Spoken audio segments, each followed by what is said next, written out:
Manon Aubry, sur X, anciennement Twitter, vous avez publié un message pour exprimer votre solidarité avec la communauté juive. Mais sur BFM TV, je ne sais pas si vous l'avez entendu, Yonatan Arfi, le président du CRIF, pointe le climat actuel en France tout en s'adressant à votre parti politique, la France Insoumise. Les discours de la France Insoumise ces derniers temps ont contribué à légitimer dans les esprits vulnérables ces passages à l'acte antisémite. Je regrette que depuis des mois, il y ait été installé dans notre pays un climat qui viendrait dire que s'en prendre à des juifs en France serait légitime au regard de ce qui se passe au Proche-Orient. Et ce climat, il est installé politiquement par la France Insoumise. Que lui répondez-vous ?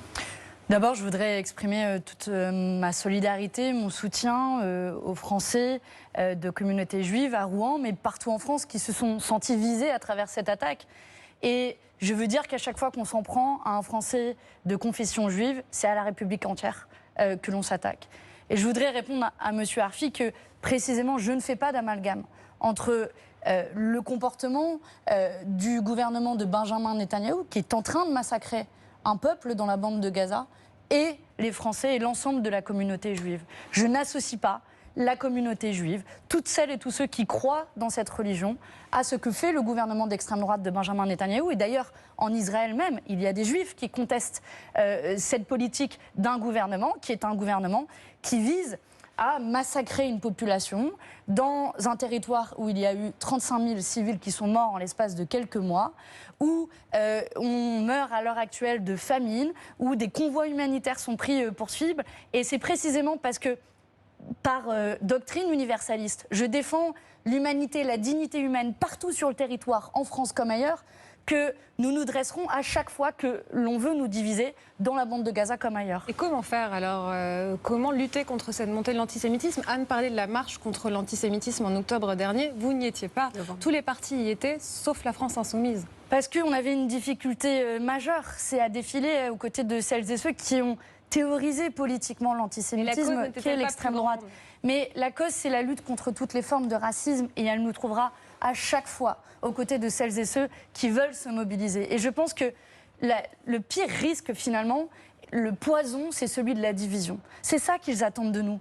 Tous les antisémites de ce pays, tous les racistes de ce pays, ils attendent qu'on se monte les uns contre les autres. Eh bien, moi, je refuse de tomber dans ce piège. Hier, sur X, Rima Hassan, qui est 7e sur votre liste, a publié ce message où l'on voit le drapeau palestinien accompagné de ces mots. « Il était là avant vous, il sera là après vous ». Qu'a-t-elle voulu dire exactement ? Elle veut dire qu'il sera là après tous ceux qui, justement, se battent aujourd'hui contre l'existence de la Palestine. Le combat qui est le nôtre... Quel est ce vous? Quand elle dit il était là avant vous, c'est qui ce vous? Ceux qui, aujourd'hui, empêchent l'émergence, l'existence d'un État qui est reconnu par le droit international, qui est l'État de Palestine, dont des frontières ont été définies dans plusieurs résolutions des Nations Unies. Quand même? Non, vous savez, nous, notre combat, c'est précisément pour que Israéliens comme Palestiniens puissent vivre en sécurité. Et la seule possibilité pour cela, c'est que deux États puissent coexister de manière pacifique l'un à côté de l'autre. Et c'est précisément le chemin que nous devons retrouver.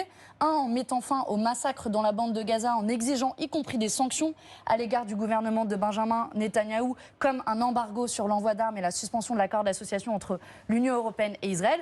Et de l'autre côté, la reprise d'un dialogue pour retrouver ce chemin qui, je vous l'accorde, est difficile et sinueux, mais qui est le seul qui permettra de pacifier les relations, c'est-à-dire un État palestinien aux côtés d'un État israélien. Ipsos et Le Parisien ont publié hier la liste des sujets prioritaires pour les électeurs des élections européennes. Le pouvoir d'achat arrive en tête avec 53%, devant l'immigration qui est à 33%. La situation à Gaza ne recueille que 7%. En mettant en avant cette question, en mettant Rima Hassan en 7e position sur votre liste, est-ce que vous êtes vraiment au cœur de des préoccupations des Français? D'abord, la situation à Gaza, elle s'impose à nous. Et moi, je suis fière de voir que nous ne détournons pas le regard et que nous proposons des solutions qui sont politiques. Je vous le disais, un embargo sur l'envoi d'armes et la suspension de l'accord d'association, mais aussi la reconnaissance de l'État de Palestine. Ceci étant dit, ce n'est absolument pas le seul sujet que nous mettons à l'agenda de notre campagne électorale. Est-ce que vous avez négligé la question sociale? Est-ce que vous avez écouté mes précédents meetings? Oui. Oui, et j'ai même Alors vu de quoi aussi ai-je que parlé dans mes vous précédents avez parlé meetings? aussi de l'usine Metex. D'ailleurs, vous êtes Par allé exemple. sur le site. C'est un sujet qui vous tient à cœur. Par Raphaël exemple. Glucksmann aussi y est allé. C'était pour repositionner la campagne que Non, vous avez fait ça? c'est pour ça que je vous interroge. Est-ce que vous avez écouté, y compris mon meeting de lancement le 16 mars, donc le moment où nous avons lancé la campagne? De quoi ai-je parlé? J'ai parlé précisément de cette première question, qui est celle du pouvoir d'achat et du coût de la vie. Et nous le prenons par deux bouts. D'un côté, face à la vie chère, si les prix des denrées alimentaires, par exemple, ont augmenté de 20%, c'est qu'il y a des entreprises agroalimentaires qui se gavent. Parce que de l'autre côté, les agriculteurs n'ont pas vu leurs revenus augmenter. C'est pour ça qu'on se bat pour des prix planchers rémunérateurs pour les agriculteurs, mais surtout pour bloquer les marges des entreprises agroalimentaires qui ont vu leurs profits augmenter de 70%. Voilà une proposition concrète qui va changer la vie des gens.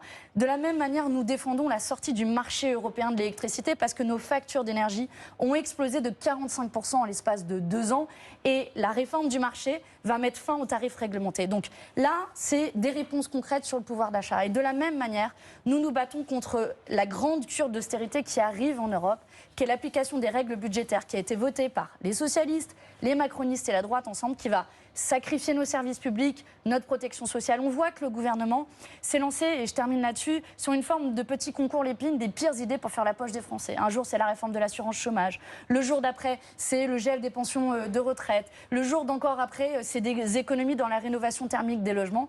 Eh bien, moi, je suis fière de présider au Parlement européen le seul groupe qui a mené la bataille contre ces règles d'austérité. Voilà des mesures très concrètes que je porte. Et puis, on pourrait parler évidemment de la question industrielle, qui est, je pense, majeure. On a l'Union européenne, en signant à tour de bras des accords de libre-échange, a organisé sa propre vulnérabilité, sa propre incapacité à produire ce dont nous avons besoin en France. Mais ça va, vous dites tout ça et on entend vos mesures, mais ça ne prend pas dans les sondages. Celui qui incarne le vote utile à gauche, aujourd'hui, c'est Raphaël Glucksmann. Alors, moi, comment vous expliquez je suis là ici pour que vous ne soyez pas entendu sur Je suis ce là sujet-là? ici pour essayer de convaincre, notamment convaincre que face à la montée de l'extrême droite, il nous faut une alternative dans la clarté.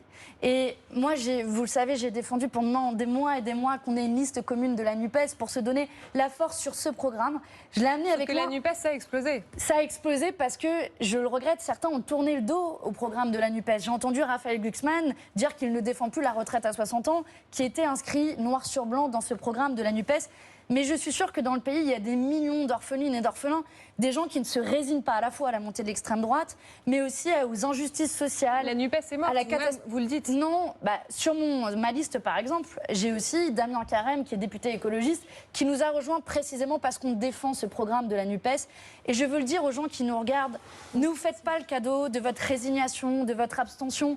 Venez nous aider précisément à défendre cette alternative, à défendre aussi une opposition aux accords de libre-échange. Pour terminer sur la question industrielle, vous savez, au Parlement européen, je préside le seul groupe qui n'a jamais donné aucune voix aux accords de libre-échange qui fait qu'on va faire venir du lait de la Nouvelle-Zélande, des haricots verts du Kenya ou de la viande du Brésil. Eh bien, nous disons non et nous proposons un grand plan de relocalisation pour produire en France ce dont nous avons besoin en matière industrielle comme en matière agricole. Merci Manon Aubry.